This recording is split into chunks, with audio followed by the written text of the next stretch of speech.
ايه ده غريبة. رقم غريب بعت لي بيقول لي مبروك كسبت مليون جنيه. تيجي مليون نجرب. جنيه ايه اه يا عم ده محمد رمضان باعت لك ولا ايه؟ اه يا عم ده بيقولوا اليومين دول ماشي بيوزع في ايه ده غريبة الحق. يا عم انت سيبك من التليفون ده يا عم وركز معاه شوية، بقالي من الصبح بكلمك وانت مفيش عايز ايه يا مش حبيبي؟ معايا. عايز ايه؟ فيش والله. عايز ايه بس يا ما عم انت انا جاي اقعد معاك ولا جاي أقعد مع التليفون يا عم؟ اه. استنى بقى انت وانت هتمسك التليفون ومش عارف ايه. ايه ده غريبة. رقم غريب بعت لي بيقول لي مبروك كسبت مليون جنيه. تيجي مليون نجرب. جنيه ايه اه يا عم ده محمد رمضان باعت لك ولا ايه؟ اه يا عم ده بيقولوا اليومين دول ماشي بيوزع في ايه ده غريبة الحق. ابعت لي لينك. لا لينك لا.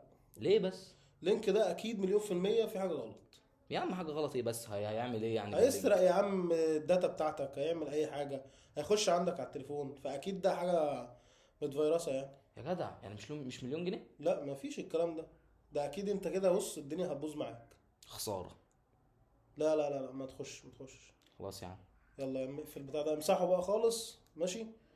واي لينك يجيلك ما تخش عليه. اعرف بقى المعلومة دي، اي حاجة تجيلك ما تخش عليه. عشان ممكن اول لما تيجي تخش التليفون بتاعك يتهكر. الهاكر يبقى قاعد مستنيك اصلا تخش تفتح الرسالة دي، يسرق منك بقى بيانات، يسرق منك صور، يهدد بقى حياتك، يبوظ لك الدنيا، فبلاش. صحيح فعلا انا صح عندي كده. حاجات مهمة على التليفون. انت شكلك مفيش حاجة هو خالص. ولا الهوا. ايه ده يا معلم؟ ما انت جايب نت منين؟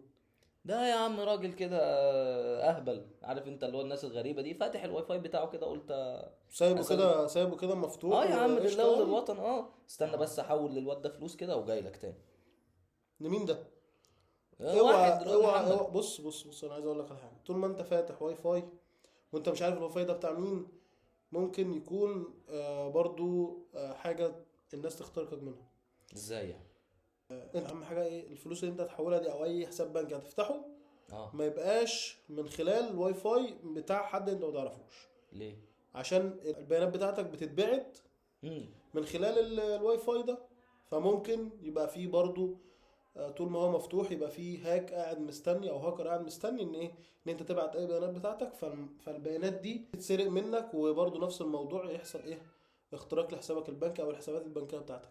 فانت ما تحولش فلوس ولا تعمل امم. اي حاجة على اي واي فاي انت مش واثق فيه.